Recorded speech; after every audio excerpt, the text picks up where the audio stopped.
It's hard to not be a fan of this guy. He's one of the most promotable drivers in all of sprint car racing. He's the son of crowd favourite Jac. He puts on a show, he wins races. I caught up with Sheldon Haudenschild to talk all about his 2022 season, his driving style, and of course, his upcoming Australian trip. We also touch on hot topics such as the new High Limit series, his future with the Outlaws, and why drivers and teams are banding together during this turbulent time in sprint car racing. Just before we get into it, if you're new here, make sure to click subscribe down below. Sprint Car Hub is all about providing the best sprint car racing insights, and we'd love to have you along for the ride. If you're already subscribed, you need to head over to sprintcarhub.com, sign up to our newsletter, and get yourself some Sprint Car Hub gear to wear to your next race. All right, enjoy the video.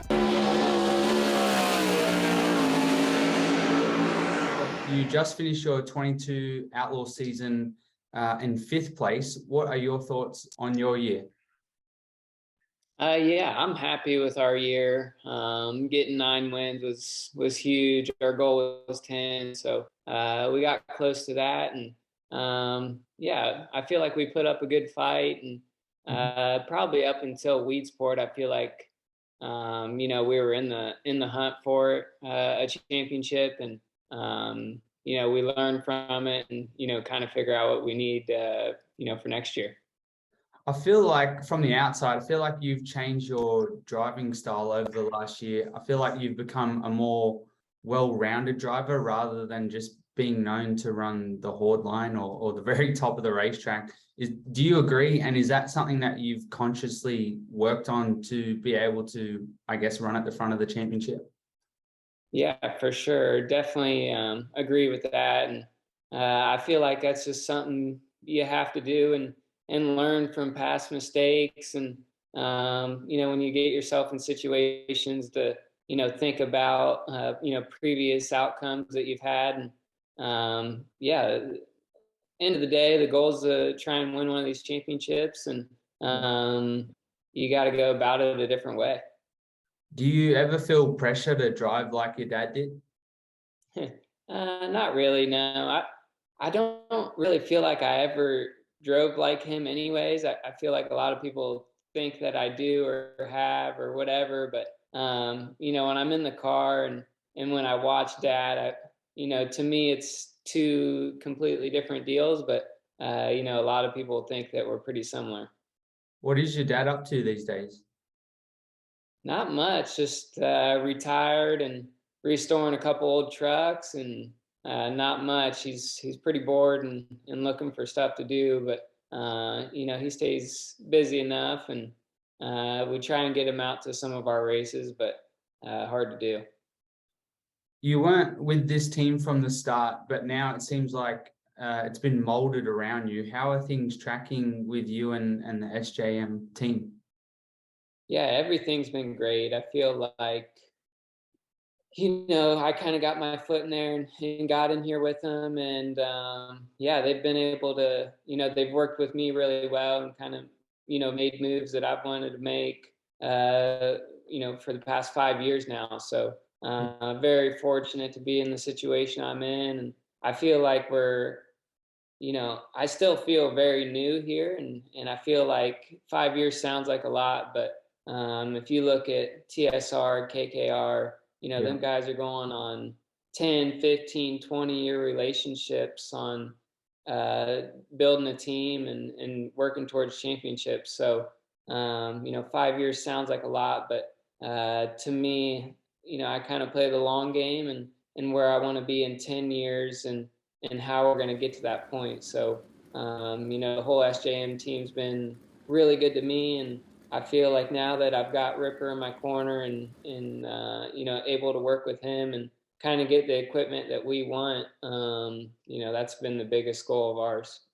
When I talk to different drivers, some of them are like, man, I just want to race for another 5 years or so, get the wins and hopefully a couple of championships and then kind of bow out. Is that where you're at? Or do you want to race for decades like your dad? You seem like you've set up a beautiful shop. You've got the rig. You look like you're pretty used to life on the road. Yeah. I mean, you'll probably see me here when I'm 50 years old for sure if I can still do it and be competitive. Yeah, I just don't see how the 5-year game plan works out.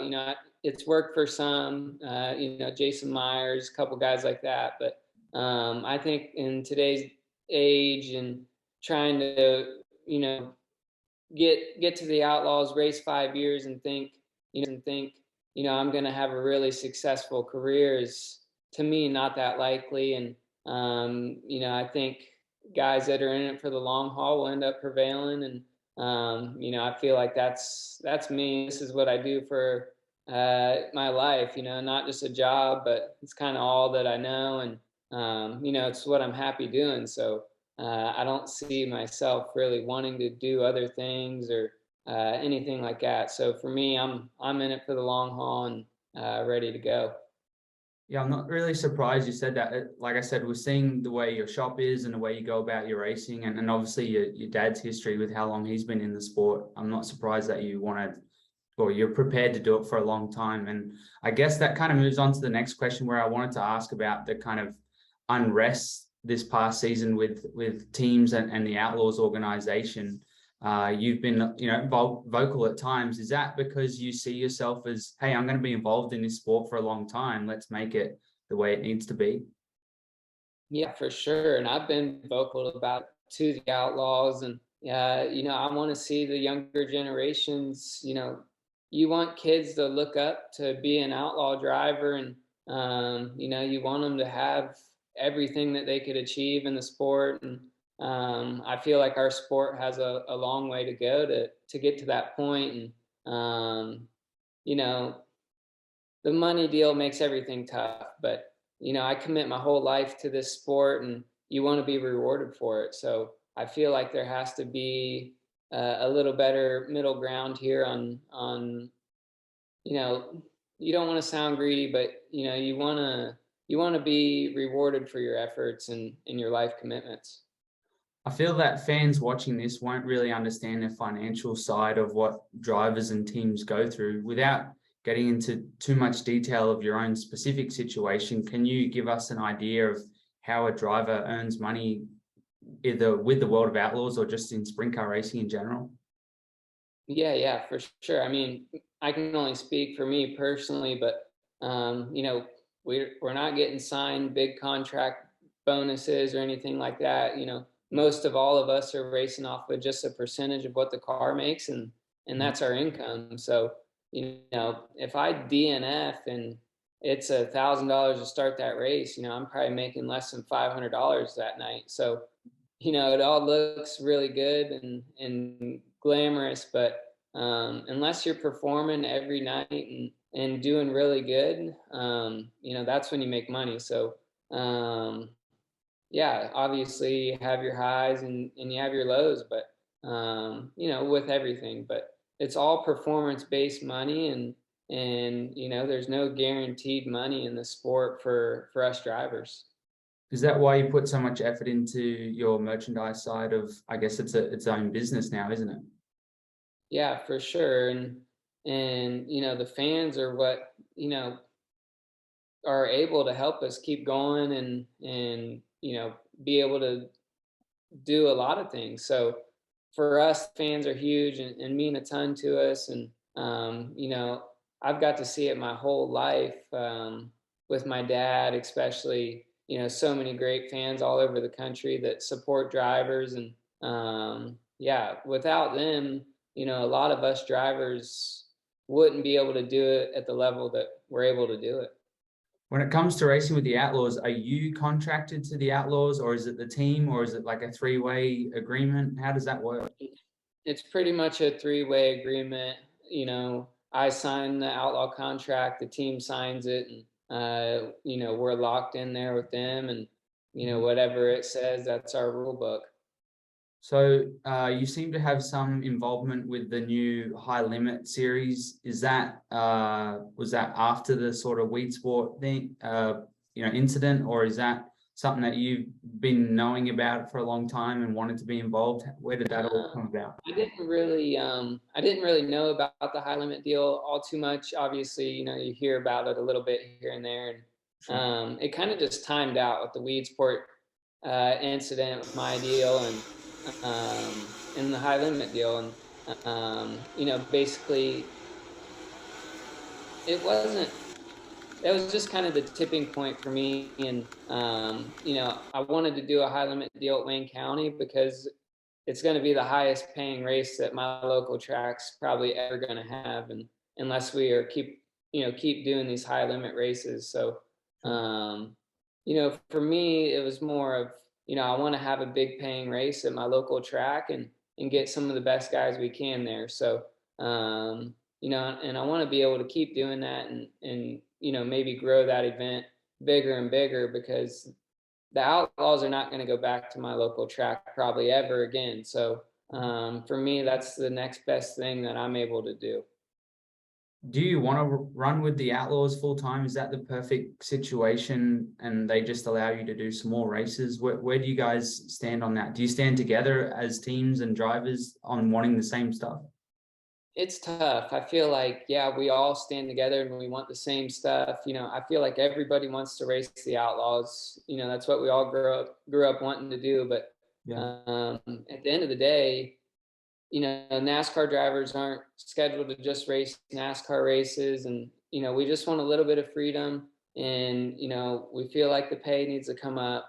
And, it's paid 10 grand my whole life, 30 years, it's paid pretty much the same. And, that ain't right. Back in the day when they won 50 grand, they probably felt like heroes, paying $1 for fuel to get there. And now we're paying $6 a gallon for fuel. So, to me, it just, it's all not really making sense. And especially now with the live coverage and how many more people we got watching rather than just showing up to the track. To me, the numbers don't add up. Is it your decision? You joined Stenhouse Junior Marshall Racing, like you said, 5 years ago, and that was when they were already running with the Outlaws. If they decided that they wanted to do something different, do you just go in with what they want to do, or how does that work? Usually it's a team decision, and we haven't even really sat down and talked about what our goals are for next year or our plans officially. So for us, it's still pretty much up in the air, and kind of waiting to see what the Outlaws schedule looks like, what their contracts look like, and kind of go from there. When I crewed with the Outlaws back in 2014, so it's almost a decade ago, I remember a lot of the teams saying, we don't want to race during the week, that we need like a bit of a break, or we don't want to do 70, 80, 90 races a year. We just want to do 60 shows and we want them to be bigger shows. And then when the Outlaws cut races, then it's like, oh, we got so much time in between during the week. Why don't we go, race somewhere else up the road that's putting on some big money? Where do you stand with that? Do you really want to race more, or would you like to race 60 shows and them all to be decent size? I mean, it goes both ways. I feel like I want to race as much as possible if it makes sense. So, if we drive all the way out to California, but we only race on the weekends and have 6 races scheduled, that makes no sense to me. I'd schedule 14 races, hope to race 8 to 10 of them because of weather, and, make that trip worth it. I wouldn't go out there just for 6 races, 2 of them get rained out, and then, that's a lot of driving. But I see it both ways. I feel like, if you can make a 60 race schedule and have bigger events at nicer facilities that make a little bit more sense, that's all good. But, they'd have to pay really well throughout the whole field to make it financially make sense. So, me as a driver, I need to race as much as possible to make a good living. So, I would, if we could get a 90 race schedule and our minimum win was up to 20,000, that would make way more sense to me financially. Yeah. And in the meantime, you're headed back to Australia to race with Jac Lee Racing. How did that come about? Because obviously every deal is different. I'm sure you've had teams message you over the last few years for you to come out. How did that make sense for you to come out this year with Jac Lee Racing? Yeah, for sure. I've had a ton of guys get a hold of me, and to me, at the end of the day, it's all relationships and who you actually know. And I was lucky to have been I made friends with McFadden while he's been here, and I got to meet Jack when he came to Williams Grove and hung out. And yeah, so I had a relationship a little bit with Jack and a good relationship with James. And, I can trust James's word that, everything's good and that we'll have a good time and, pretty stress-free deal. So, that's how it came about, kind of through James and, me deciding that I actually wanted to come out and do it.